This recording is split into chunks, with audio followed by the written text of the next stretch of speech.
For me, the hardest part was not having family and not Okay. having support. Yeah. Yeah, because even though like in the beginning I was just like, yeah, like I'm gonna do it, and I was really ambitious about being the one in the family that changed everything.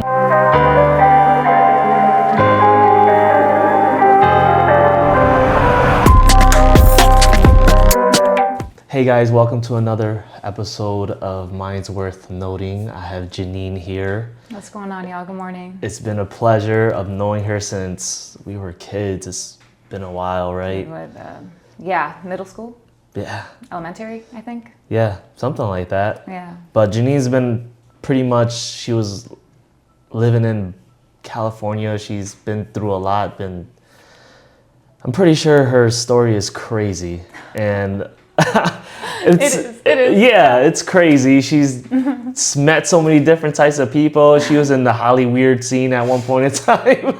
It is Holly Weird. It is. I've seen some things, man, that I can't unsee. So I'm not gonna lie. You didn't eat anybody, did you? I did not. Oh, okay. No, not that I know of. They could I'm have just gonna sip dextered you. this. I was like, yeah, this is food right here. Right? Yeah. It's like, you know what? The weirdest thing I ever tasted was, and I'll just admit this so I could get it off my chest. Lord forgive me. I tried horse.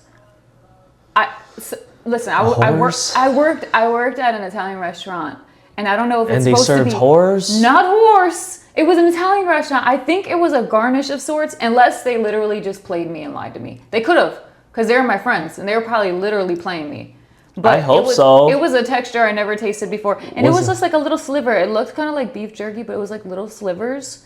And they're like, Was like after super I lean? tried it, they're like, yeah, this is horse. I said, You guys killed the horse? I had no parts. Well, not you, obviously, but I had no parts. I didn't enjoy it. I didn't like it. I don't want to eat horses. I want to pet them. was it like lean meat? Like, was it like super chewy? It was actually it's slivers of jerky. It was like little slivers. I think it was meant to like go on top of a pasta as a garnish or something like that. It wasn't good. I didn't like it. It was very salty. I didn't appreciate it. I don't want to describe what horse tastes like because no one should eat horses. As a garnish, though, so they just killed the horse just for like little. I don't know whose garnish? idea it was. Oh, that is like insane. I hope it was. Never mind. I don't want to even think about it. Uh. I don't want to know how the horse went out. I hope it wasn't horse. Like maybe they literally lied to me. Cause like they were that type of coworkers, you know, like they'll just mess with you. Like, oh yeah, by the way, that's horse. So I don't know. Yikes. Till this day, I don't know, and I kind of feel guilty. Well, let's just say that it wasn't horse. Thank Just so that you feel better. Thank you for relieving me. Yeah, I feel like it probably was horse. It's low key. Listen, listen. It is Holly Weird. I mean, you know, back in the day, they didn't really care what they ate. You know, they were just out there eating shit. Yeah, they're trying to survive. Yeah. Yeah, they weren't playing. Absolutely. They were like duck. I mean, duck is not bad. Frog. I never had turtle. You ever had frog?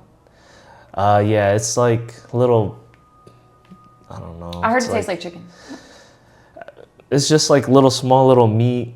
Yeah, it's Not like worth it. I very feel like it's just small. not worth It's it. not. It's really not. Like Yeah. you're not getting anything out of eating a small piece of. Right, like how many Frog. frogs do you have to eat to get full? No, seriously, you're just gonna have to keep on eating frog. Like, it's not worth it. I think it's just more like a, I've tried it type of thing. You know? Yeah. They had a lot in France. Yeah. Yeah, they That's cool. escargot and frog. Yeah, that's one of their things. I do want to check it off my list as a I tried it kind of a thing. I also want to eat like I don't mind the idea of like fried cricket on a stick, but it just has to be seasoned. I feel like it's just gonna be crunchy. I heard crickets are good for you, so. I mean, I used to eat it when I was a kid. Actually, Yeah. my mom would like pan fry it and salt it, Yeah. and it was like a good snack. I'm for it. I'm not gonna. Okay, I'm not see? gonna lie. See? It was a pretty good snack. Cricket approved. Cricket approved over here. Listen, we're surviving the apocalypse. We're gonna be good. It was a pretty decent snack. That was crazy. That's what's up. No. So adobo. Adobo. No, Cricket. just MSG. MSG. Yeah. Oh, Yeah. good stuff. The MSG, salt, whatever. Yeah. It was. I thought it was good. I think a lot of people would think it's good. I mean, there's a lot of Yeah. people that eat a lot of different weird stuff. So It's one thing you gotta try. I mean, I would definitely eat it as a snack. I ain't gonna lie, especially all that I'm protein. excited to try it. As I sip my coffee. All right, well, let's get to the nitty gritty. So let's get to your life. Like, you know, how did you get to this point? You know, like, you know, you grew up, you were born and raised in Buffalo. Yeah. You know, grew up here. Okay, let's get to my life. All right, I'm gonna try to summarize 33 years in like 42 minutes. Exactly. We're just gonna compound it. It doesn't have to be everything. You know? I mean, how did I get to here? Right, that's your main question. Right. I was born and raised in Buffalo. I went to schools in the West Side. I was raised in the West Side, or like around the West Side, different areas of the West Side. I moved to, we're skipping all of my childhood. No, I'm just kidding. No, I moved to to California when I was 20, and like literally the day before my 21st birthday. We're gonna rewind a little bit. I went to high school at Performing Arts. I had my son when I was 19 with my high school sweetheart, and so hard. I love him. Rest in peace. After high school, I went to beauty school. I really didn't plan on going to beauty school. I wanted to go to college to be a social worker or be like a mental health advocate, or like do what my mom did, because she like rehabilitates people who struggle with drug and alcohol addiction. So I wanted to do that, but after I graduated, I took a break, and I guess the season that I was supposed to enroll was over, so I had to wait like 6 to 9 months for the next season. And I was like, what am I going to do with my life for all this time? So a couple of people that I knew were going to beauty school, so I was like, all right, I'll hop on the bandwagon, I'll go to beauty school. I became really good at it. I actually really liked it, but it wasn't one of those things that I was passionate about, that I'm like, yeah, I want to be a cosmetologist. Like, I just kind of did it because other people were doing it, and I didn't really know that I would be good at it, but I became really good at it, and I enjoyed it. So went to beauty school. While I was in beauty school, I met my ex-boyfriend, who was, you know, we don't need to talk too much about him, but he planted the seed of the idea to leave Buffalo. And I was just like homeboy could have been like, let's go to Wisconsin. I would have been like, deuces, we out we out of Buffalo. Yeah, I swear to goodness, like I always tell everybody the same thing, like, because I just wanted to get out of Buffalo. I really was just over it. So I was just like, I want more for my son. So I didn't have this grandeur dream of going to Hollywood. You know, a lot of people do. It's interesting that God like placed me there of all places, because I have all these talents that were underdeveloped at the time, that were kind of like undiscovered. Like, I didn't know who I was before I went to Hollywood. But you know, homeboy was just like, I lived in California for 8 months. We were exploring ideas, startup ideas, tech stuff. We were doing music stuff. He was one of my more creative partners that really inspired me, because I was like, oh, there are other minds that think outside of the box, right? So I was so excited because there wasn't anyone in my world who was like encouraging me to push beyond. So I was like, all right, let's go. So we go to Hollywood. I turned 21 the very next day. My son's 2. I got a job at a local hair salon. It was pretty cool. Oh, by the way, I never took the state board exam, like in Buffalo, New York, for cosmetology, because I kind of slacked. No, I slacked. It happens in Buffalo. It happens here. I never took it. I ended up like fresh out of cosmetology school, I ended up just getting a bunch of clients and doing hair from my house. So I was like working a full-time job, saving up money to go to LA and doing hair. So when I got to LA, I was there for 11 years. Like I said, I didn't know who I was. I was working at restaurants. My first restaurant I worked at was Pico Cafe. It was an Israeli food restaurant. So I learned to speak Hebrew a little bit. That's cool. Yeah, it was really cool. It was in like Beverly Hills area or Pico Rivera area. Was the food Pico, good? Beverly. Oh yeah, so good. And I had never ever experienced that kind of food in my life, right? So I was just like buffalo food. You know, I grew up on hot dogs and mac and cheese. Like, you know, arroz con gandules. You know, I'm not. Listen. listen, I have food in my belly, so I am blessed, right? There are people that did not, Right. you know, but so I'm not gonna complain, but I never I never had sushi. I never had other foods from other cultures and stuff like that. So I tried like falafel for the first time, and like shakshuka, which is like a breakfast dish that they have there, and what do you call the meat that you shave it? Gyro. Yeah, but that's Greek. It's like it'll come to me, and then you put it in a pita, bread. and you put it's a gyro. Yeah, but that's Or Greek. it's all the same thing, different, same True. difference. They called it doner in Shawarma. shawarma. Yeah. Okay, that's like Indian. Well, Shawarma chicken they're family. or whatever. They're all same area, Mediterranean food. Mediterranean, yes. Yeah, yes. So, oh my gosh, so loved it, loved working there. Shout out to Nita and her husband, Yossi. It was a family business. Right. So I worked for a lot of family businesses. I worked for a family business, an Italian family business on Melrose. Melrose is an iconic street in Hollywood. Matter of fact, like the apartment that I moved to, by the way, which was like the size of this room, probably smaller. Like it was like $1,500. This room is big, but I think my apartment was smaller. Actually, The room itself is big, Yeah. but as an apartment, it's small. Yeah. this is like a studio. Yeah. So I lived on Gramercy, and there's like a whole song called Gramercy Place, and I didn't even know, but Gramercy is also an iconic street, and it was right around the corner from Paramount Studios. So I could literally walk up past Paramount Studios, up Melrose, go all the way to Vine, and that was like my hood. Like Hollywood was literally my hood. And so I worked at Osteria Mama, which was also an Italian restaurant, which was around the corner. I always got jobs that were near my house, but I didn't have a car for like 9 years. So I always got jobs that I could walk to. My son always went to schools that were walkable and stuff. And the weather is just like great, nice. 98% of the time. So I didn't mind walking a mile to take my son to school in the morning and back and stuff like that. So yeah, the first few years, like I was just working on startup stuff with my ex-partner. He was into tech, and I was learning code, and I was like diving into this whole world that I had no idea. I have this thing where like I learn really quickly. So I didn't really recognize this about myself, but he did. So I was a great asset of a partner for him, because I was just like, whatever ideas he had, I'm like, let's go. Sponge. I was just ready. Yeah. I was just ready to learn, and I wanted to help with the vision.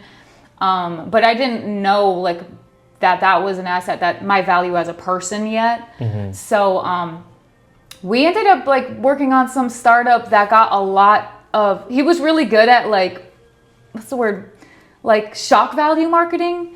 Like he would like create a crazy concept and then market it, and people were like, whoa, what's that? And it doesn't even exist yet. And he would get like a lot of press for it. Things like that. So we ended up almost doing a TV show for VH1 because the concept was so bizarre. And VH1 reached out. We had all these like Business Insider and like all these entrepreneurial media platforms were reaching out for articles, and I'm like writing all these people. I have zero experience, and I'm the one like that's writing all these people back and trying to negotiate things. And we got paid not for just for the concept, because they did the first the first episode or whatever, like the pilot, to try to like sell the episode or whatever. So that's anyway, that's that. Was one of the cool things that happened at first. And I did meet a lot of really dope people. Like while I was working at the Italian restaurant, I served Prince Royce. No kidding. Yeah. Okay, that's cool. It was pretty cool. Yeah, he's very short.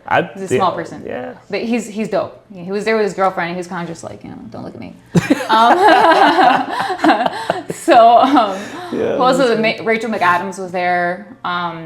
The Jonas Brothers were there. Miranda Cosgrove from iCarly. Yeah. Remember her? Wow. I was just like, I saw her. She came with her dad all the time, so she was just like. I could see like you fitting iCarly's little vibe. Yeah. I was just like, I didn't want her to know I knew who she was, but I was just like, you look so familiar, dude. She was just like, yeah, like I was on this one show, like iCarly. I was like, oh my God, Miranda! I totally knew it was Miranda. Yeah, I was just like trying to be so like, I was like, you're just like, yeah. So that is funny. That was a cute little interaction.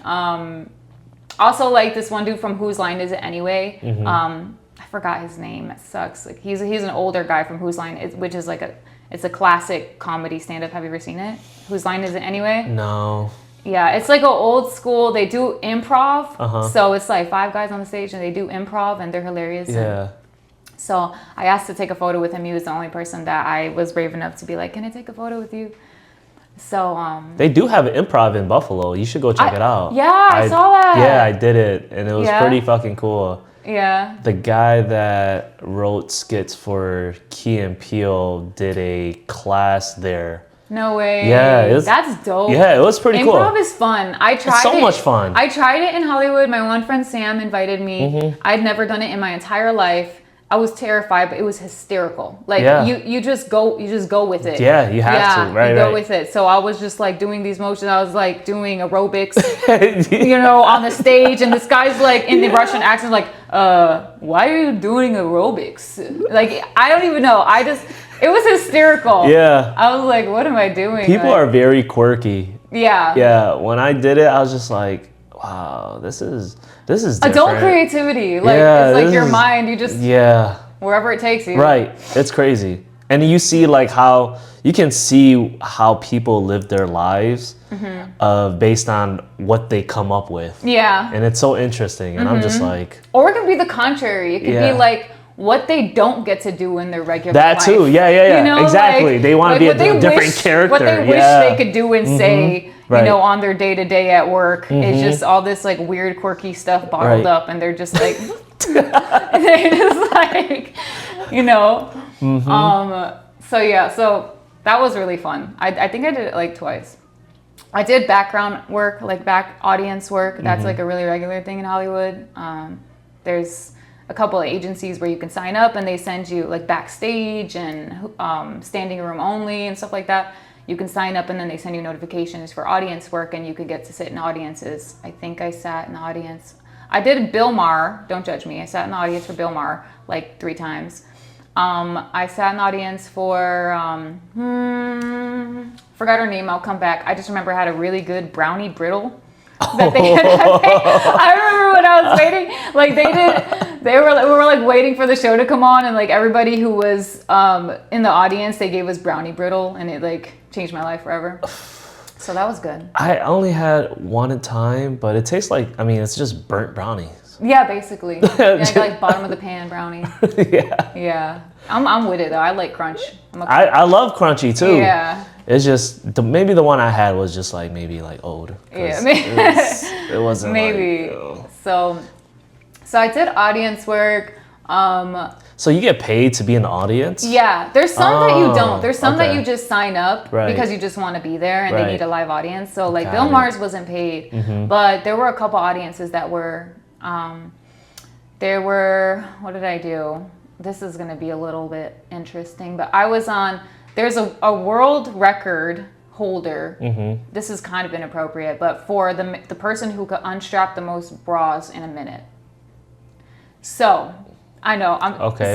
So this is like for Ripley's world record or whatever the heck. Yeah. So, and I was doing all kinds of like side gigs and stuff like that. So I got cast as a model for Ripley's. All it said was like Ripley's world records. Yeah. So I was like, okay, I'm modeling. Like, I wonder what I'm doing. So you just. So there was a bunch. There was like 70 girls. Yeah. And we had to all wear blue jeans and a black bra. Yeah. And face the wall, so it's just our backs. Yeah. And then, we're on this stage and there's people in the audience, like, to do the world record. And he's like, go. And this guy's like just unstrapping as many bras as possible. And then to try to get the world record. Great. Why is there a world record for that? Who cares? You gotta have entertainment somehow, right? Dude, so people are just doing whatever at this point. Yeah, that shit sounds crazy. It's the wildest. I think that's like one of the most useless gigs whatever. I got paid like $80 to stand there. Yeah. So whatever. For however many minutes, Yeah. So that was like 8 years ago or something, 9 years ago. So I did a lot of little odd jobs. That's just like the life in LA. You're just out there doing side fucking quests and stuff. Yeah, there's so much stuff. It's like if you don't have a plan, you're gonna get distracted by the years. You get sidetracked by the years because there's so much to do everything is like battling for your attention. There's just lights and people and like, you know, naked people running around with tutus on Hollywood Boulevard. Like, you're just like, whoa. You're like, whoa, what's going on here? But it's also just like, it's fun. And then there's the palm trees and like the mountains and the beaches, like, you know, the traffic that not everybody's a fan of, but I never really had to deal with that because I didn't drive. So I just shot everywhere in the trains. But so I did that. I did side gigs. I did modeling stuff. I acted. I was like an extra in a couple of movies. I forgot the one movie with Zach. It's like Zac Efron and that one comedian dude. It's like where the people next door, they move into a couple. Oh, Neighbors. Yeah. With Seth Rogen. Yeah. Oh my gosh, that was really fun. Yeah. So we were out there on this whole street that was like at like 3 a.m. by the busload, like 100 extras for that one party scene at the end. That would have been so fucking sweet. It was so dope. My God. It was dope. It was for the party scene where like the explosion and the house and the all gnome and shit. Yeah. Yes. So where everybody's pouring out of the house. So we got to say hi to Zach and Seth, which was dope. And that was like one of my earlier things. Like it was just regular. Like, look at me. I never did acting in my life. I just came a regular Buffalo girl, went to a public school. I just went out there and I went on freaking Craigslist. I went around and people were telling me this and that. I was like, all right, agencies, make a profile here, make a profile there, get the jobs because you need to work to survive out there. That's true. So yeah.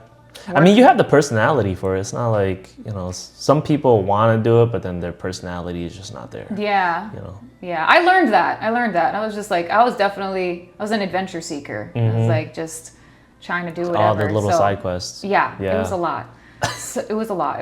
But it was really fun. But like, what was I doing at 3 a.m. in the middle of probably Beverly Hills somewhere, like running out of this house, like, okay, 1, 2, 3, run out the house, and like all these party people running out, and then there's an explosion, and I'm like, we're like sitting in this like, before they brought us all the extras and the buses to the house, we were just sitting in this like auditorium. I think it was like a baseball, like a stadium. So like when it was the proper hour for those extras to be rotated out, because the other extras were done working for however many hours, then they came and got us, and we went to the set or whatever. And you're there like all day waiting. Yeah. We were there for a few hours before even getting bussed out to set. And then, so we were there until like the crack dawn, you know? That was in another music video. So I was in a couple of music videos. And it's just like, this is not bragging. Like that life is a hard life. It's fun, but it's taxing. Yeah. It's very taxing. Even I know people that do it full time and people who are professionals who went to theater school, film school, model school, design school, whatever, and do it full time. It's a very taxing job. Like you have to have a really good handle on, number one, like who you are, number two, like time delegation, energy delegation, and self-care. Like you have to make sure that you're good with taking care of yourself, and because you just won't last. It's really like super taxing because the hours are bizarre. Oof. You know. What do you think the hardest part was for you, being out there? For me, the hardest part was not having family and not having support. Yeah. Because even though, like, in the beginning, I was just like, I'm going to do it. And I was really ambitious about being the one in the family that changed everything. And I didn't understand the importance of a support system because I felt personally when I left that I didn't really have one. So I was just like, well, I'm not missing out on anything. Right until like I go years and years and years, and a lot of people who go to LA don't have family. There are a lot of people who are like dream chasing, and you build your own little clusters of family, friends, and whatever community you're a part of, and then that's your family. But it's people rotate in and out all the time. Right. Like people are just always come and go. Yeah, people are always coming and going, and some people they come to LA for a couple years, LA chews them up, and they go back home. And so like I never really had a consistent friend group in LA. So, or consistent friends because people were always in and out of my life because that's just how LA was. Yeah. So hardest part for sure was like not having family, especially after the person that I moved to LA with, or rather he moved with me because I paid the rent. He, once I found out that, he was not a good person and I left him, it was just me and my son. And I was just like, well, I'm not going to give up. You know, I was really empowered that I can go with somebody, and I had this whole dream and vision for these ideas, this business, and everything we wanted to do. And then when I found out he wasn't who he said he was, I was just like, well, what is my life now? Right. Like, I was trying to build towards this with you. So I had to figure out what I wanted to do for me, and like, where did I fit in LA? And it turns out I didn't really fit in anywhere.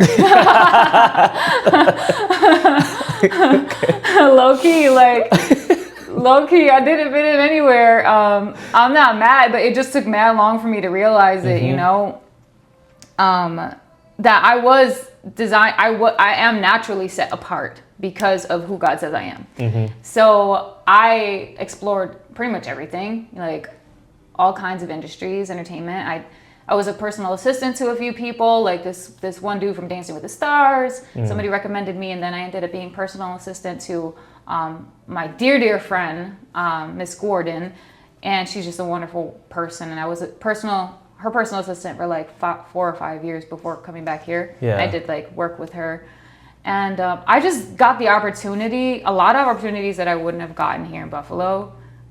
Just by simply being out there, Right. And I guess like simply by being myself. Yeah. But I never felt worthy of those opportunities. I never felt qualified for those opportunities. Why? Because I was so insecure. I had a lot of old narratives. Right. I had a poverty mindset. Like, I was hurt, and I had a lot of trauma that I didn't deal with. So my trying to find myself after I left my ex-partner, and then being a single mom in LA, you know, while juggling gigs and juggling work, it was hard, but I never would have admitted it then. I literally just rode the wave. Right. And I didn't make it look hard either. Right. Like, people who are watching me online and stuff like that would have never been like, oh my God, I didn't know she was going through all of that. Yeah. You know, I really made hard look easy, because I was just like a pusher. I was just like, I'm not going to give up. So it was really taxing on my body, mind, and spirit, you know, before I kind of like ultimately kind of crashed, where like I was just like, I couldn't keep it up anymore. I needed help. I needed support. I needed family. But so the hardest part was not having support and consistent support, which made me vulnerable to relationships that weren't healthy. People who kind of saw me as like, wow, look at all this potential, but she doesn't know who she is. She's not that confident. She needs me to tell her who she is, you know? So I had a lot of relationships like that where, you know, since I didn't know who I was or what I had to offer, I didn't have that confidence. I had relationships that took advantage, you know, and kind of, I'm going to say that they used me, and it could have been intentional or unintentional, or whatever the case is. God bless, you know, all of them. I hope that they're good and healthy. But it was me. It was me not knowing who I was. So that led me into toxic relationships, which ultimately was kind of like the beginning of the end of me being in LA. It was not just the relationships, but it was as I was like, I had like a turning point in 2021. So after quarantine, I had a great quarantine, by the way, because Same. I got to stop. I got to stop working, stop hustling, be home with my son. I didn't have to freaking take a train here and there and go everywhere, like go to auditions and like my son did auditions too since he was 5. You know, everybody was like, he's so cute. Like whenever we got in the Uber, he was talking to the Uber and Lyft drivers, and they're like, is he a child star? Like, does he do acting? Does he do modeling? And I'm like, no. And they're like, you should get him into that. Like a lot of people were telling me, you know, he's got the personality. I was like, okay. So I got him registered for an agency, and he booked a couple of gigs, like way cooler gigs than me. Like he did like Target, Nike, Ford. So, you know, and then it came a point when he was like 8 where he was like, Mom, I don't want to do this anymore. And it was because like we had after school, say we would get an audition. Right. And after school, I would leave work, go walk to his school to get him, and then catch a bus to the audition, which could take like an hour, you know, and then just for him to do the audition, run the lines, and then get told no. So like, you know, 80% of the auditions you're going to get no's on, you know, because there's so many people. And absolutely. So he got so many no's that, you know, I think there was one for McDonald's that really was kind of like the nail in the coffin for him. He really wanted to get that one, but because he didn't enunciate his words clear enough, he just still had that really cute baby voice.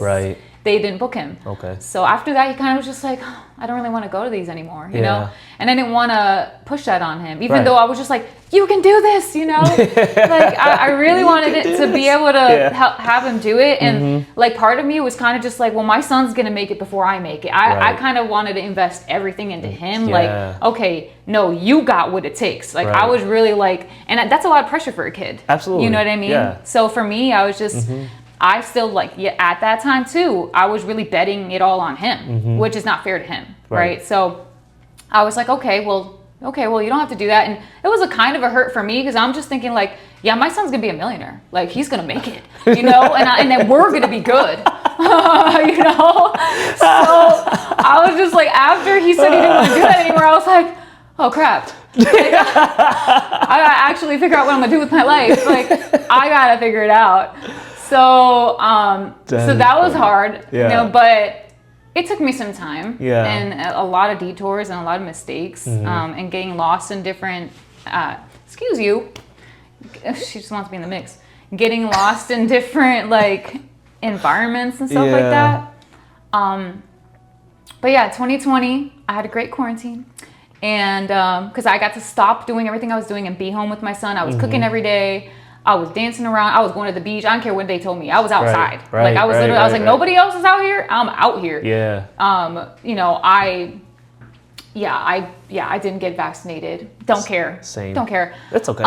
And so I was just out there at the beach and enjoying my time with my son and cooking and doing stuff. I was also drinking tequila every other day, which wasn't good.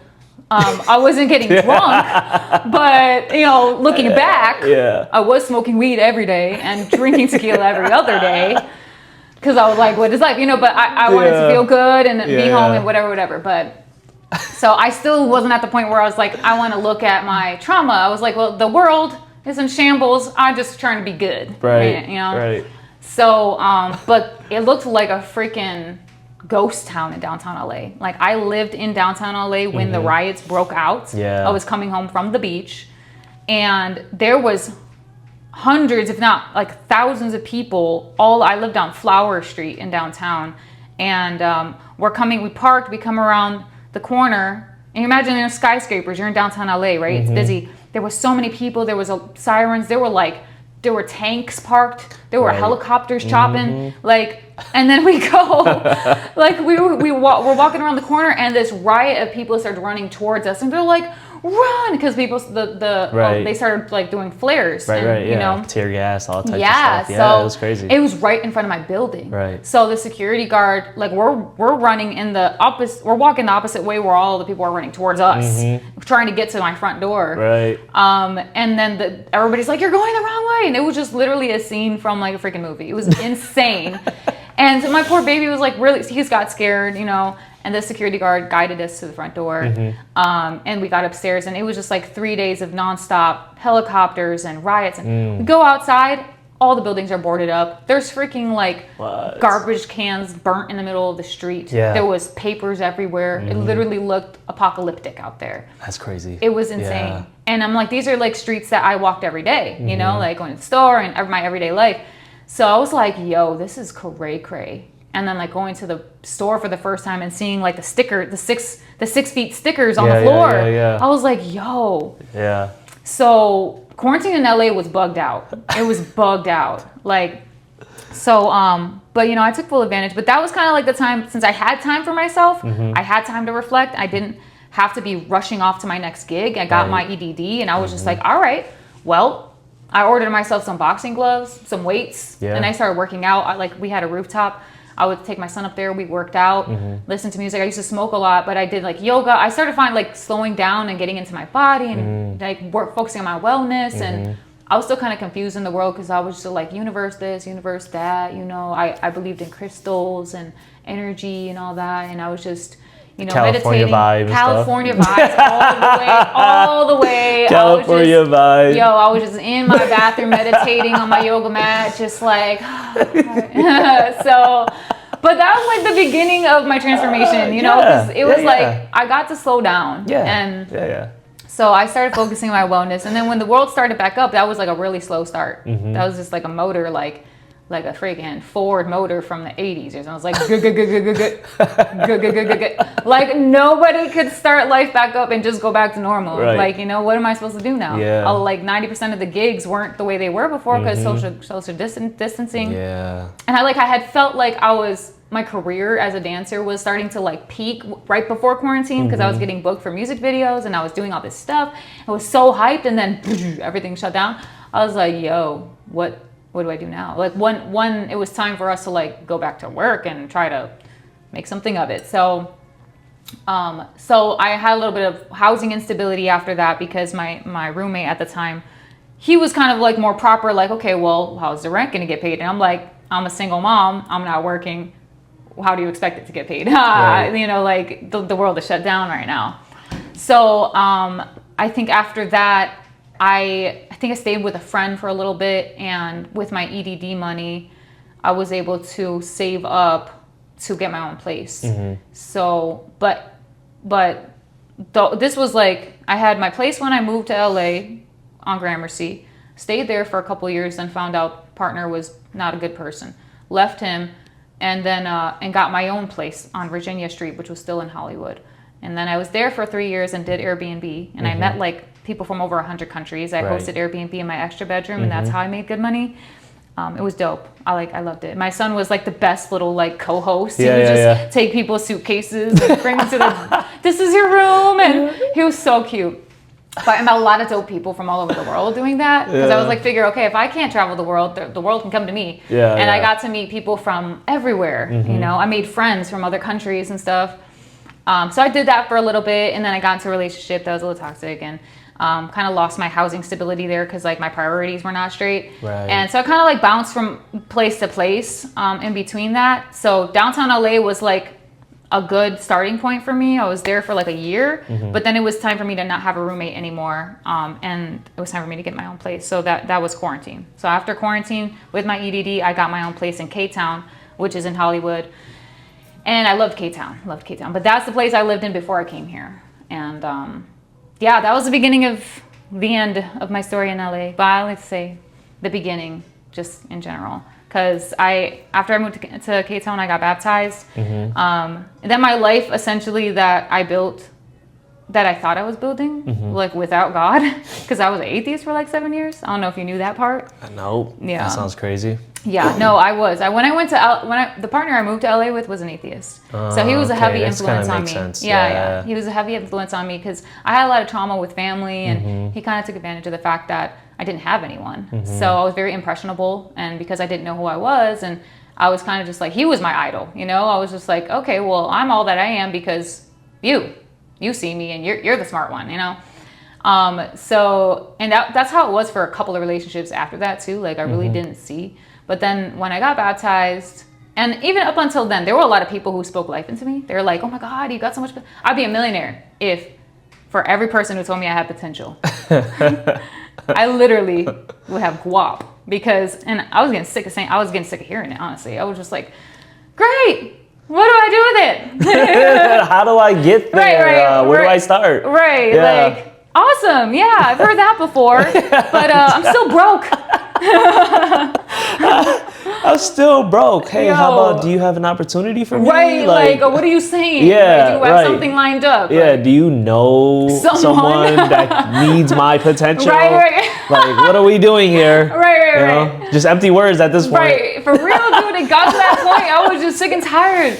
So I had a few people who were just like, Jeanine, you got it, you know. And then I had people who were like, they acted like my friends, but they were low-key jealous of whatever it was that I had, the juice, whatever it was. The juice. That I didn't see, that they were just like, you just effortlessly got it. But then they just wanted to be my friend because they knew I had it, but I didn't know I had it. So it was just like a lot of like weird surface level friendships and relationships. Yeah. I mean, that's LA.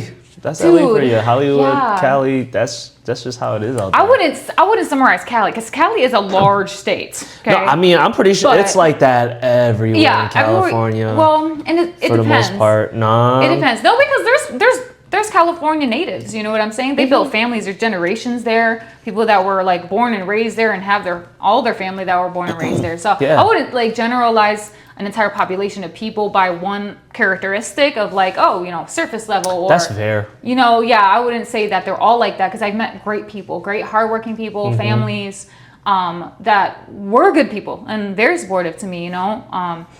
But yeah, like as far as like the industry goes and people just going in and out of there, it's hard for somebody who doesn't know who they are, who's not confident, is always seeking validation, always seeking outward, always seeking for somebody to say yes, which is just, you know, you're always outboing somebody for an opportunity. Like, okay, you know, there's just so much, and you just have to know who you are, like at the end of the day. So it's so tough out here because there's so much distractions to. And I feel like that's the reason why. Oh, you have to go to work. You have to go do this. You have to go do that. You have to pay rent. And the only way to do that is by going to work, and then you distract yourself from who you actually are. And COVID really helped out a lot of people. Yeah, you know, it really did. So low key. I feel like enough people don't talk about it. No, they don't. Yeah. COVID, like, people became bakers. People became entrepreneurs. People became a lot of different things. They started figuring out who they were in that short span of time, just sitting and doing it's like nothing. the great awakening, honestly, because even if like you didn't like who you were, or you didn't like who you were with, you didn't have no choice. You had to spend time with yourself. And you had to spend time with those people. So all of that kind of comes out, and you have to look at it. And I know it was something that people needed, but I know it's not something that people were ready for. No, you know, like people, you know, it was an unsolicited me time. Like I did. Right. Some people like the work and the noise because they don't want to hear what's going on in their own head. They don't want to face the trauma. They don't want to listen to it, talk about it. They just are like overperformers and, you know, workaholics. Right. And they don't, you know, you don't even have the time or space. It's just like, I'm on a clock, you know. So some people don't realize that until it's like everything gets paused, and that's what ended up happening. Yeah, so a lot of people were depressed. Oh my gosh, a lot of people were. I mean, but a lot of people were also excited. You lived your best life. I lived a great life during COVID. It's probably one of the best summers I've had in quite some time. It was great. Yeah, we were working out every single day and then going to the beach. Work out, go to the beach. Where were you when COVID happened?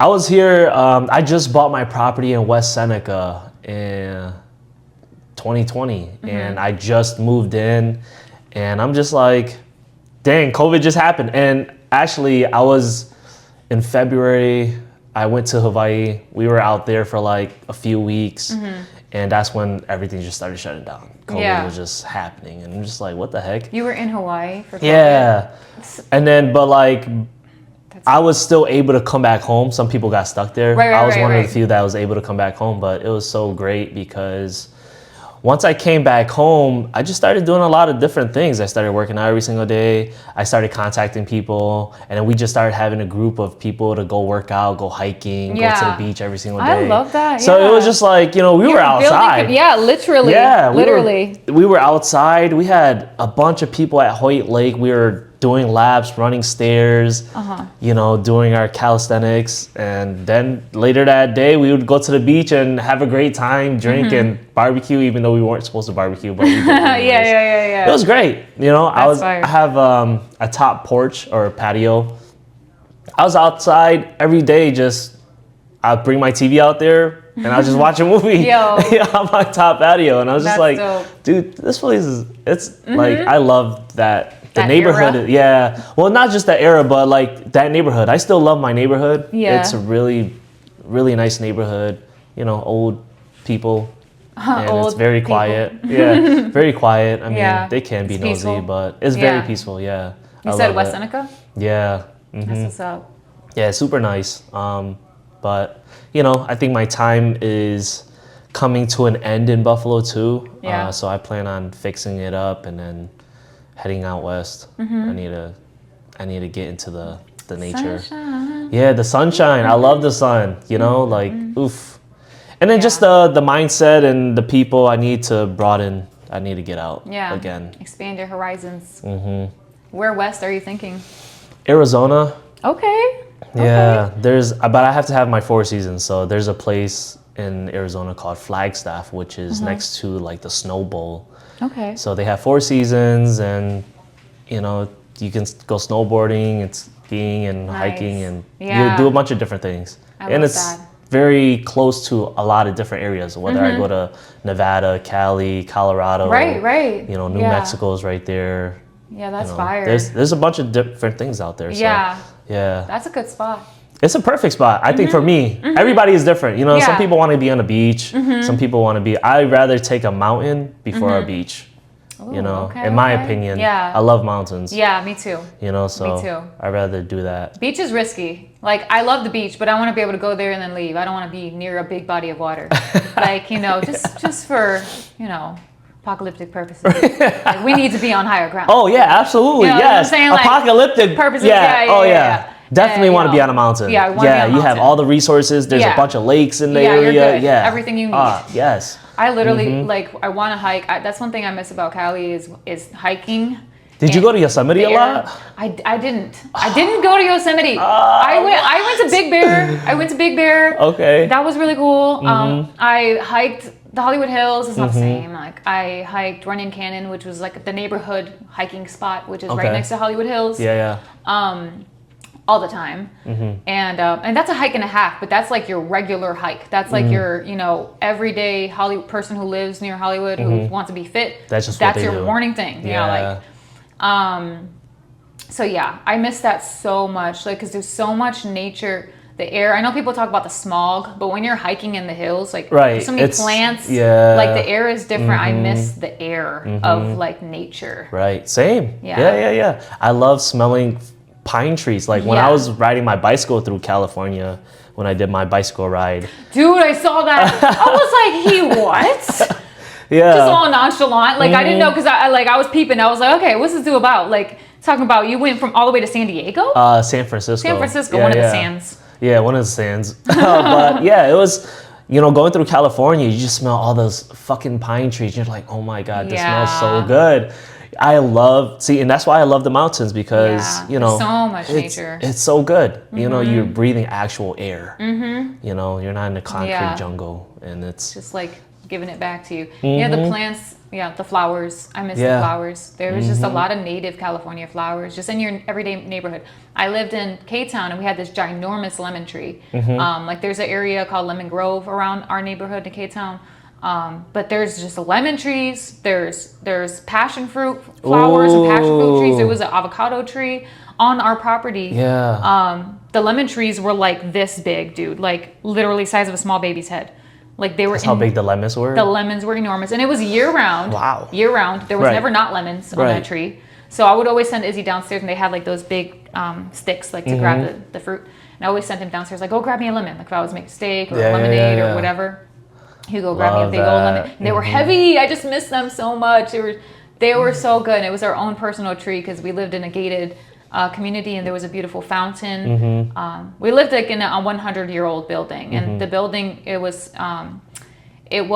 used to be, it's called the Ansel, but it used to be an art house for musicians and artists and people who would perform at the Wiltern Theater, because the Wiltern Theater was around the corner from us. So people who performed at the Wiltern would stay at this place, which used to be a hotel, art house, but for the performers and for people. So it had this really cool, like, antique essence to it.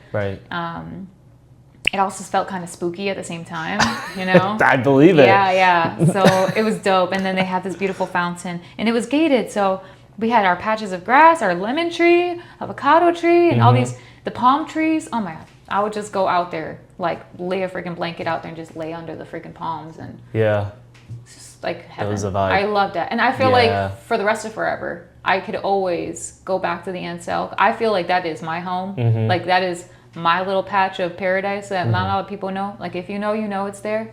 And I still have neighbors that live there, and I know how to get in. So I know how to get in.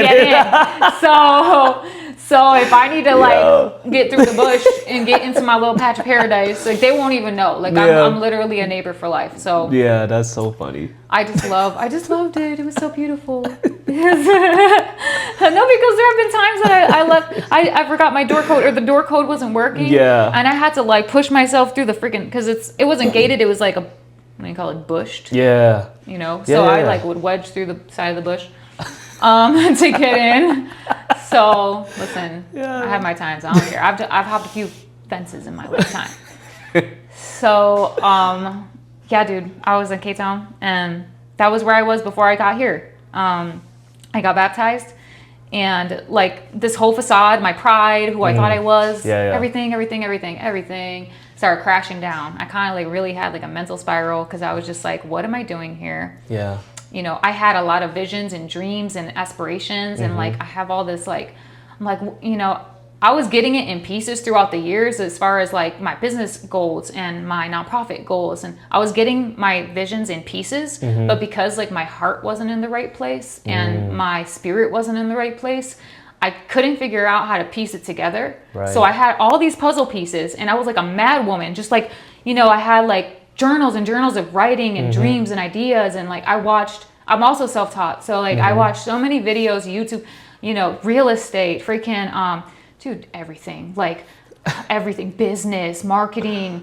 Like I taught myself so much, and I didn't know what to do with all this knowledge. My brain was like exploding, and I had all these things I printed out. I wrote them a million times, and I'm just sitting there like with all this stuff on, like a mad woman. Like, what do I do? How do I just do it? You know?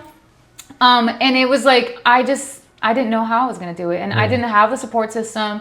And I didn't have the true confidence that comes from knowing your identity in Christ, and knowing your identity, who God says you are, and having that rooted in Him and not in like what the world says about you. And I was very much like, what do you think about me, Jackie? What do you see? And then I would like kind of use that to like help me go do stuff, you know? And I lived like that for a while. And like once I got baptized and I started like reading the Word, and I started seeing the character and the nature of God, and then there's a identity in that I learned like day by day, reading the Word every day. That was giving me a confidence that I didn't have, that the world couldn't give me. So my identity started shifting, but I had to shed kind of like everything else. So my ego, my pride, like what people saw on social media, certain habits, right? Had to change my language. Certain things had to change, and I started trying to implement those habits, but I didn't, like I said, I didn't have a support system. So when you're trying to do a big life shift like that, and you don't have support, you're not surrounded by other people who kind of are encouraging you in that direction or even walking with you in that journey, it's really hard. Yeah. So hard. You know, and I knew I needed therapy. But I couldn't afford it. And I'm like, how am I going to do this out here? Like, I'm a single mom, and I didn't have a job. I was behind on my rent, you know, at the K-Town spot. And I had this beautiful little, like, even though it was a little kind of a cubby of an apartment, I loved it. It was just my own little feng shui space that like, it felt to me like a magic tree house. Like anybody who walked in there, I could have 15 people in this tiny little space, and it didn't feel small, you know? And people would come in, and I'd serve them and host them, have these community gatherings and stuff, because I wanted to forge that sense of family and support, but I really didn't have it. So yeah, I kind of like became undone completely, like in my process of like healing and like sanctification, just shedding off all these habits of running to people, running to habits, running to work and gigs, and I had to like really go inward, and I didn't like who I was. I didn't like what I saw when I went inward, and the identity of like my choices were haunting me. Like, oh my God, I made all these choices, I made all these mistakes. The guilt and the shame from the choices I made were starting to torment me because I was seeking a better life and a better identity. And it was too much behind me that was kind of like latched onto me, that had me tugged back this way. And it was hard for me to keep my face forward, like my focus forward on who I wanted to be, because the weight of who I was and everything I did was like really tugging at me and tormenting me.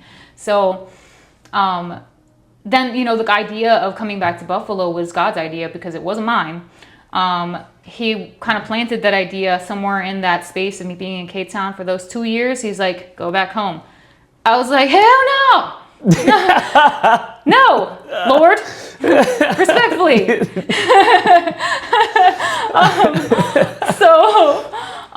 Wait, why? Because why? You know, my narrative, right? First of all, it's negative 22 degrees. You know, I'm like just spoiled by the sunshine.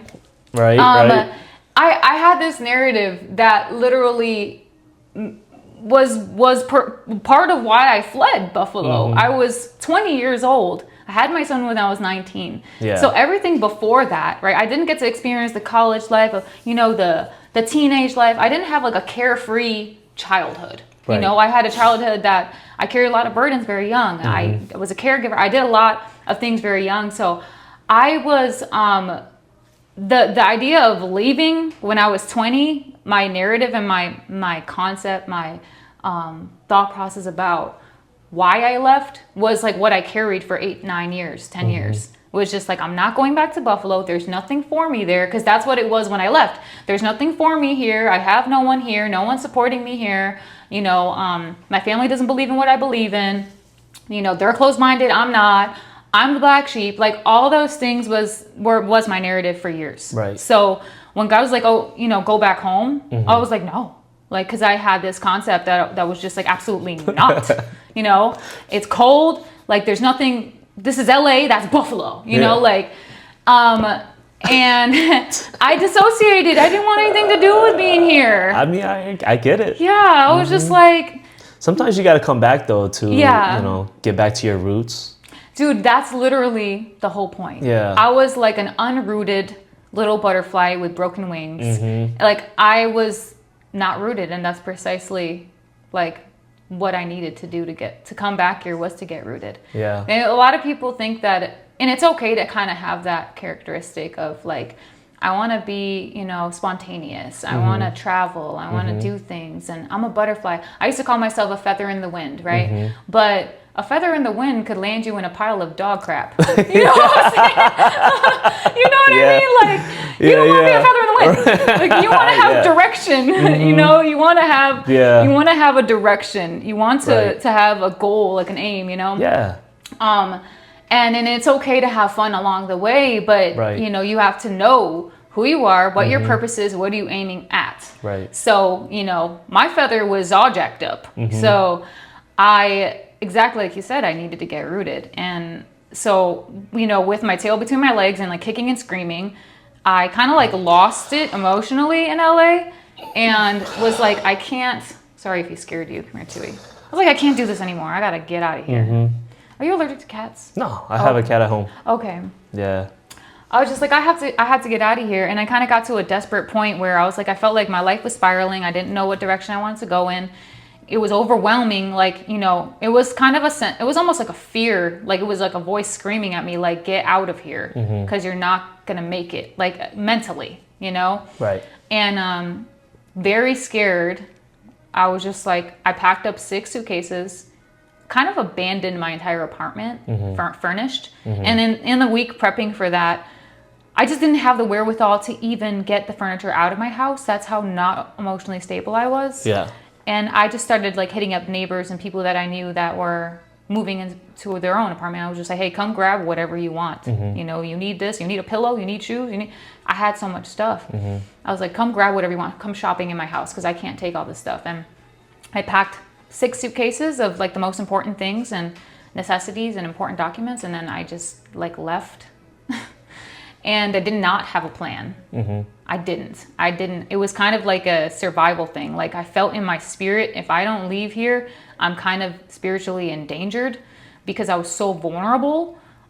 Because I was in this shift, this identity shift. It was, and I didn't have any support. No one covering me. No one praying for me. No one, no one.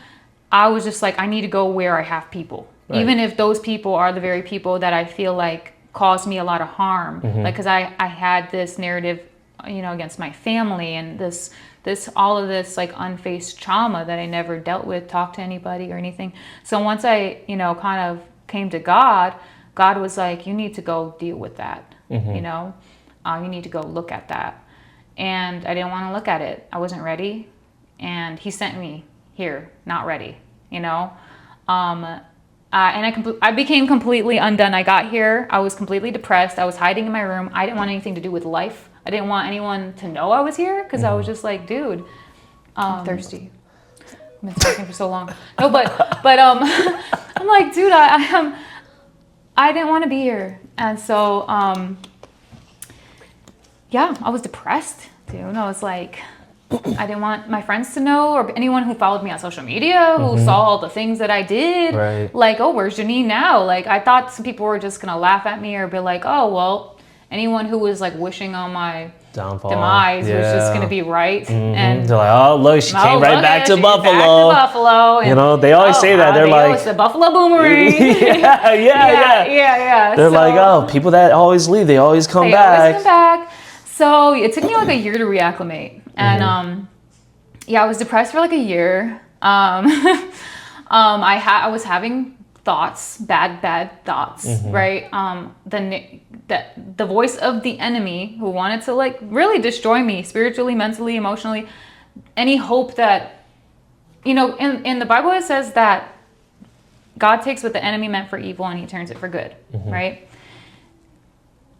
Everything that was meant to destroy me, right? My family history, you know, a lot of like very traumatic events, things I've seen, people I've met, people that betrayed me, all of that, God is able to use it for good. But when you don't know that, right, you're just like, this like is all happening to me, right? And you're carrying that on your back. And we don't have the capacity or the strength to carry that. Like, we just don't. Like, we have limitations. Like, we're human, right? But it's only in that supernatural strength that he gives us that we're able to do that. He gives you the capacity, and he gives you that strength to deal, right? And it's not that you're not carrying it anymore. You're saying, here, God, you carry this. Do something with all of this crazy mess of my life. Please do something with that. And then you surrender it to him. So I had to surrender my life, my story, my history, my narratives, everything that I thought was anything. I was like, clearly I have no idea what's going on. Like, here, God. So I had to come to a really vulnerable place, especially, and being somebody that's independent, that's, you know, trying to always figure it out and have ideas, and like, I'm just a figure it outer. Like, I'm an idea person and I'm strategic, and you know, like I was clever, and I just thought that I could do it without him, and I couldn't. So it was really like a pride thing for me. It was hard to surrender to a person, a being, right? A God that I never knew, number one, to a God that I never had an intimate relationship with, or, you know, I didn't know, a God that I couldn't see, and surrendering my life and like every period to anyone, and asking for help and saying, help me. Right. It was hard for me to ask for help, even to like people. So I was like drowning in my life, and I couldn't even ask for help. I couldn't even call my mom and tell her what was going on. I couldn't tell my siblings what's actually going on. People on the outside didn't know it was like the torment I was feeling on the inside. So I had to give it to God. When I got here, I really didn't have a choice. And in that process, he showed up for me, you know, he showed up for me. He's so good. Thank you, Lord. He literally saved my life, dude. Like, he saved my life because in reading the word and learning, like I said, learning his nature and his character and who he says I was, the word is the truth. It's the promise of God, right? And we have these narratives and these tapes of our lives, like the most influential voices in our lives, right? That play back in our adulthood. I had those narratives, negative ones, limiting ones, you know, evil ones, really, like, right? The exposure of the world, you know, of perversion, and like what we think about people, what we think about money, what do we think about image, what do we think about relationships, what do we think about love, like what is love? And my concept of all of those things was skewed, right? You know, I had to relearn that by reading the Word of God. And as I continued to read it, my mind started to change. And that's why he says he gives you a new heart and he renews your mind.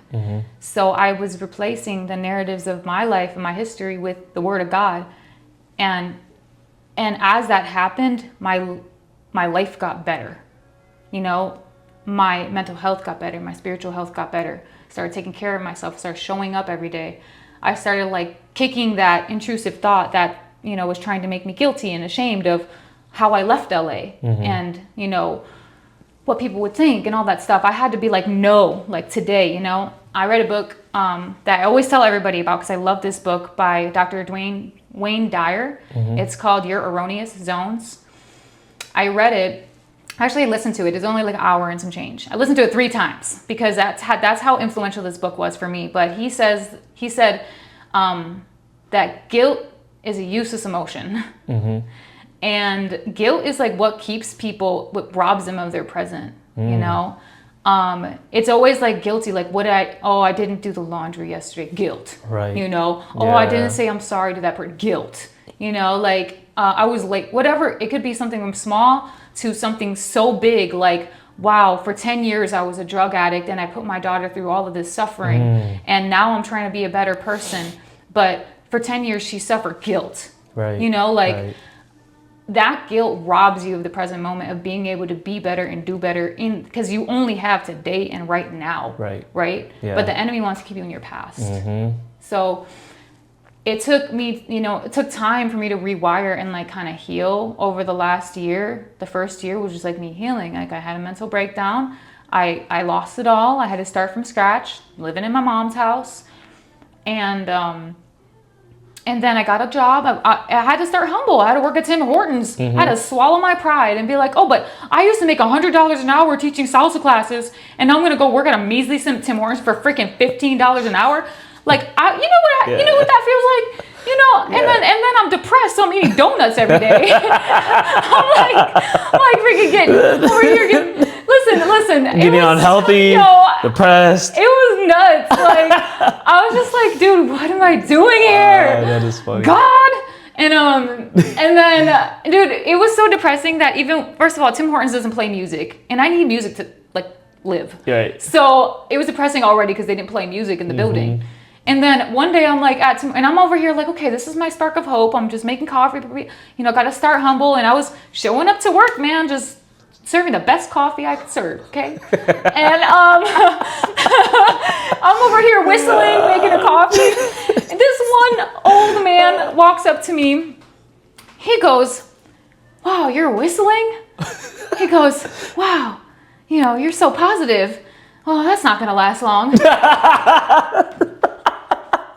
No way. I swear to goodness, yo, the enemy tried to rob my joy. Yo, that is crazy. Because I'm like, you know, the people that I worked with, kind of like, you could tell, like, they don't like their lives, you know? And I was trying to make the best of it. I'm over here whistling. He's just like, wow, you're happy. He's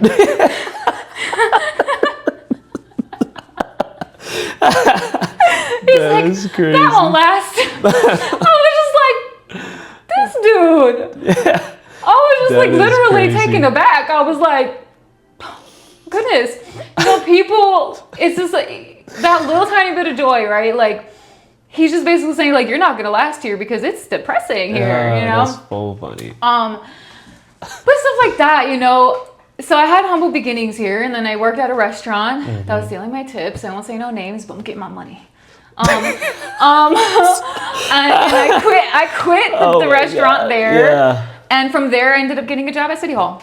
Okay, so I got a job at City Hall that ended up becoming my stability. And I never imagined myself working in a freaking office ever, because I'm a creative mind, and everywhere I came from was just not that. And I could tell myself, like, you wouldn't catch me in no cubicle, like, you know, I'm not in a cubicle, I have a great view, but I'm learning, you know, what it is, like governments and structure and things that I didn't learn in school that everyone should know. Yeah. About the order of operations and how a city runs and works and funding and all these things that are really necessary for me to, number one, start my business, to do nonprofits, to know how to delegate things. So I'm learning these skills that I really needed. Right. And it's been really freaking awesome. Yeah. And then God blessed me with this freaking awesome house. Yeah. Really, it's house. It's huge.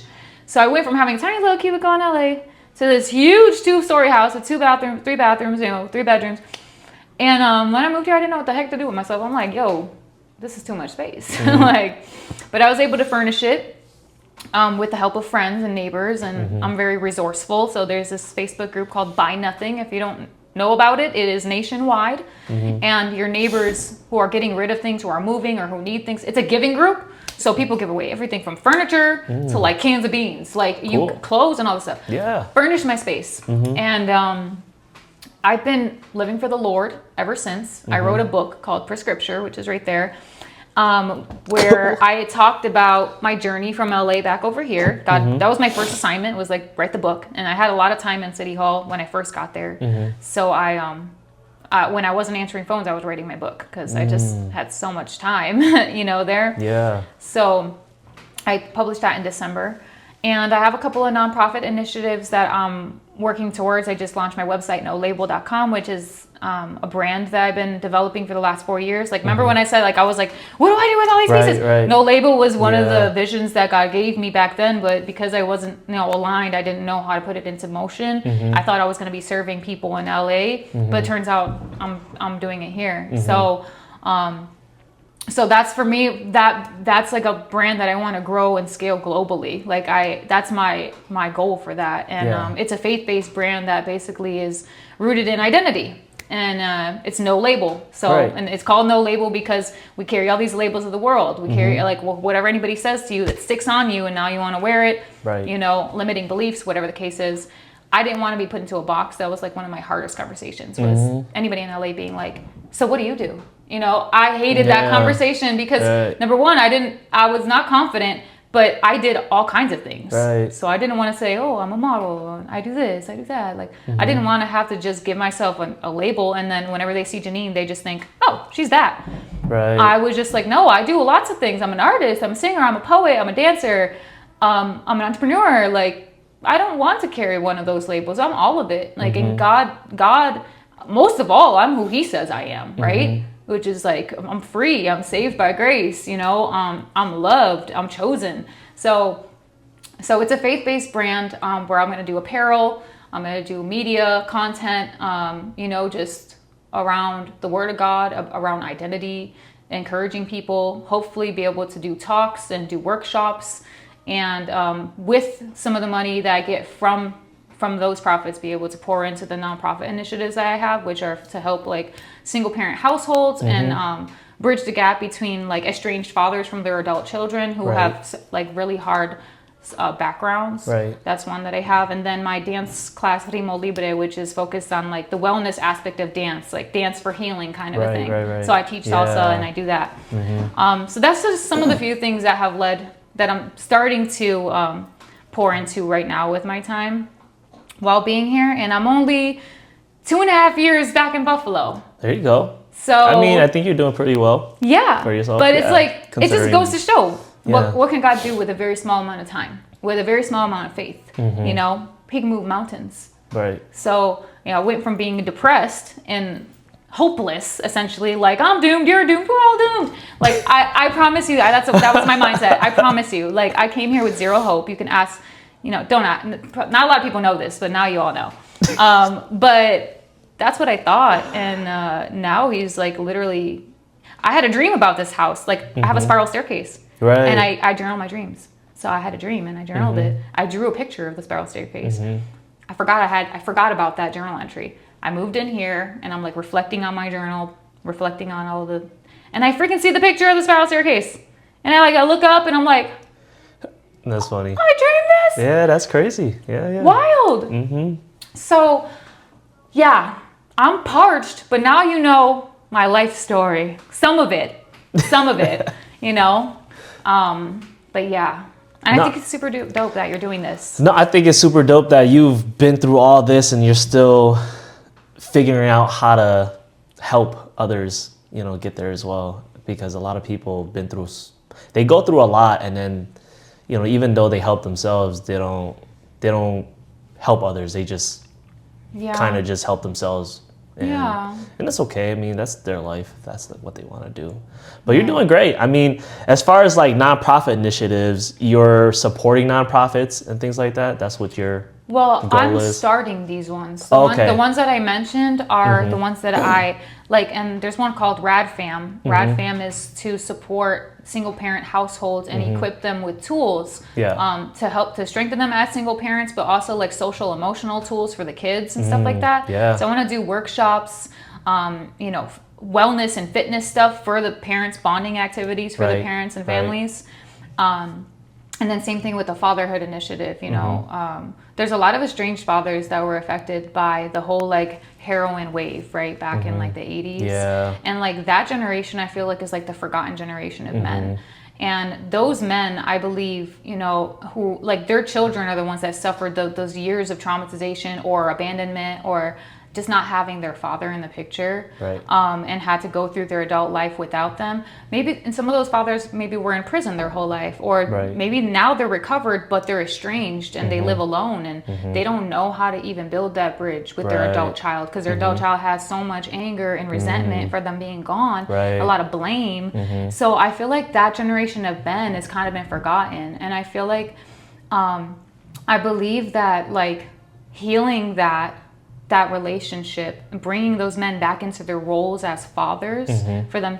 Fathers in the home is so important. Very important. Very Yeah. important. And like I feel that fathers, even if say their adult children have their own homes, so maybe it's Right. not in the home, but in their life, like them assuming that role. I really feel that society and culture today is very anti-father, anti-man. Yeah. You know, it's weird. It's a weird thing going on right now. Weird thing going on, Yeah. right? But I feel like if you heal the father, you heal the family. Right. You know, Absolutely. the father has to step into his role and know his identity, because that's a God-given role. Right. Right? That's not something that can be taken from you. But when you Right. have all that shame and that guilt from years and years of bad, you know, history and whatever the case is, there's all that pain. So I want to build like some sort of program, curriculum for fathers and families who are willing of their adult children to inform them, teach them about the psychological and emotional effects of that trauma and that abandonment, Right. teach them what happens in the mind so that they can learn grace. Right. Like I want to teach them grace. So, and I can, Perfect word for it. yeah. So, and do bonding activities and healing activities, right? Therapeutic activities, all based in the principles of the Bible and the Word of God. Right. So that's, you know, that's my goal for that. And like these are visions that I hope that No Label will be able to fund, and hopefully like not just stay in the city of Buffalo, but what better place to start, right? Because This is where your roots come from, right? Yes, Yeah, no, exactly. I 100% agree with that, and I'm looking forward to all of that. I think that'd be pretty cool. There's a lot of people out here that need that, you know, especially within our city, in our community. We've been around, we've seen Yeah. it. yeah, So, dude, it's rough, man. Dude, in middle school, we used to have food fights. People used to like throw textbooks out the window. that was me. Yeah. Yo, we had, oh my God, it was like we had substitute teachers and we just Y'all were so rip up the mean to the- textbooks and throw it out the Stop it. window. Yo, We were bad. Yeah, we It were was bad. wild. Yeah. Oh my gosh, man, we were. I was just like looking around me, like, what's going on, yo? We were savages. People use a fifth and sixth grade, seventh Yes. grade, skipping school, going to the corner store to get penny candies. Yeah. You know? Come back with all Yes, that. By the lunchtime, fruities and stuff, By yeah. lunchtime, you got 100 fruities in a little paper Yo, bag and a bunch of for chips. real. I was like, you didn't come to school with that. How'd you get that? how are you in the sixth grade Oh leaving my the whole God, building yes. to go to the West Side corner store Yeah. and come back with? I was like appalled. Our poor freaking substitute teachers, though. That wasn't right. We made a lot of people quit. We did. Not me. Y'all. Who's y'all? We were all bad. We were all bad. But that school is so iconic. I love, Yeah. you know, that school was great. And that's something that I feel like a lot of people, like our school systems were really good back in the day. Nowadays, it's so different. You know, a lot of these kids aren't getting educated. They're not getting the actual help that they need. Like there's no one sitting them down and helping them with homework, teaching them how to read. You know, there's just like little things that, you know, it's been like I've been working part-time at the Bell and I just been noticing a lot of different things that I'm just like, man, these kids really need the help, Yeah. you know? Sad. They don't have the attention span, honestly, and they're a different breed of kids in the Yeah. sense that, you know, they were raised Off like of tablets, this. yes, they're tablet kids, So yes. from COVID Screen on, kids, yeah. from homeschool oh on, my goodness. you know, all the adults dissociated, not Yeah. all, but some, you know, who had to face themselves and, Right. you know, who were on autopilot. their stuff probably came up, Right. and they're like, just didn't have the time to be present. Don't feel guilty. It happened to all of us. It's okay. Yeah. Guilt is useless. Like Dr. Guilt Serious is is useless. Because I had to tell myself that. Dr. Dwayne Dyer, he was like telling a story about how him and his wife were traveling this country, and they're walking down this town, and it's like a little old market, and there's a bunch of little tents along the sides, Yeah. right? And there's this lady that's selling something, like a little artisan, and she's selling stuff.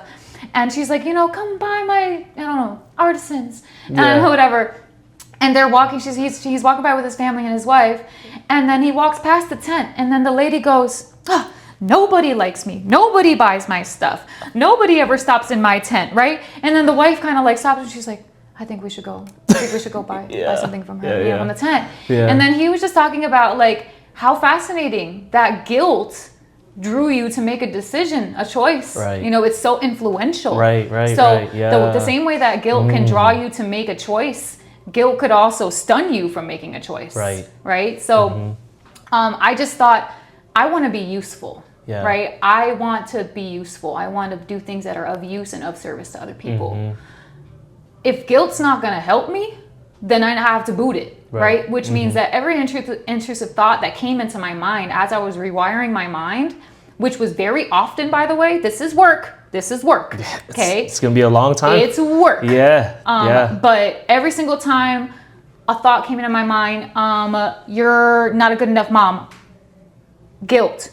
Useless. Right. So every single time I got one of those thoughts that arose in my mind, like you're not doing enough, you're not being fast enough, guilt, useless. I had to literally cast every thought down, which is what the Bible says to do. It's just like you have to take those thoughts captive and cast them down so that they align with the word of God. If it's not aligning with God's word, is, a condemning thought. Right. Something that aligns with the word of God when God is about salvation, redemption, grace, and mercy. No, it's not. It doesn't align. Right. So that one's useless. So you always have to cast those thoughts down, and it's mental work. Yeah, absolutely. Yeah, it's like Gandalf taking parts of his brain and putting it in that pool. It kind of, that's like what came to mind. I'm just I like that. Yeah. For whoever got that reference, I feel like that probably really spoke to you. So I didn't watch that. So I'm so sorry. Oh, for real? I'm not going to hide. I'm going to hide Harry under the table now. Yeah. Okay. So, but. It's okay.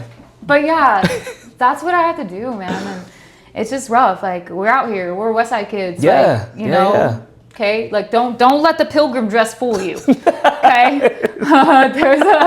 Listen, the West Side Jenny BC before Christ. That is funny. I still got to, I hilarious. box. I do things like, I'm trying to live a wholesome, righteous life, and I want to give, right? Yeah. So it's not like, you got to fill your cup before you can help others. Yeah, absolutely. Yeah. But I'm not going to change my personality, how I express myself, like that crazy that people have. I read somewhere that it's like, if you're crazy, quote unquote crazy, it's relative, right? Because it depends on what you think crazy is. But if you have this just wild personality or whatever the personality that it is that makes you, God, when you change your life, God's not saying leave that personality behind. Right. He's just saying like, leave behind the bad habits, like the sinful things that are doors that are holding you back.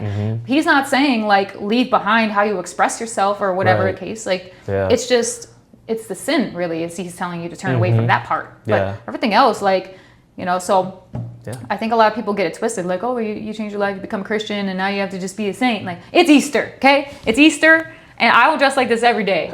Like, I feel dainty. I feel dainty, like a nice little pilgrim wife. So, but yeah. Anyways.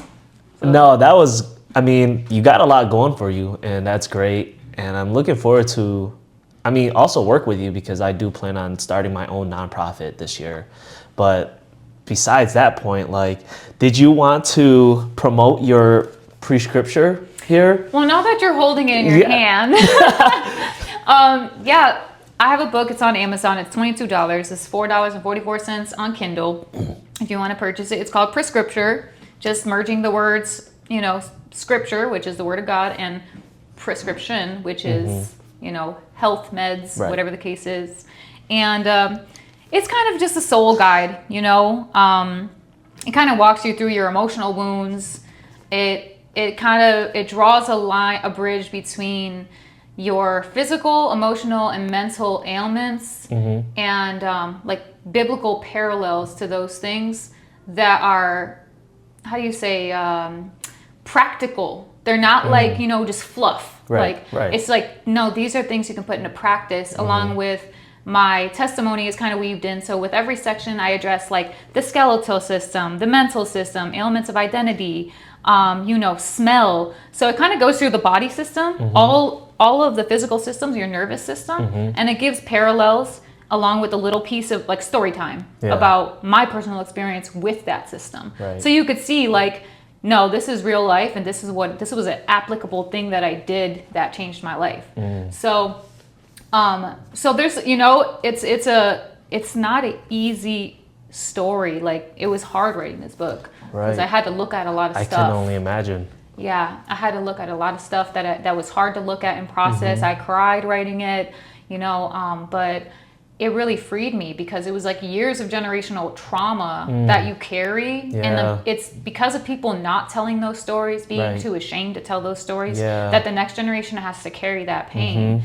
And it's like, if God could take something that was meant for evil, meant to destroy you, and turn it for good, then why can't I talk about it? Right. You know, he could use all of that. Right. Like, my mom was a domestic violence sufferer. My dad was an addict, right? He was not present in my life.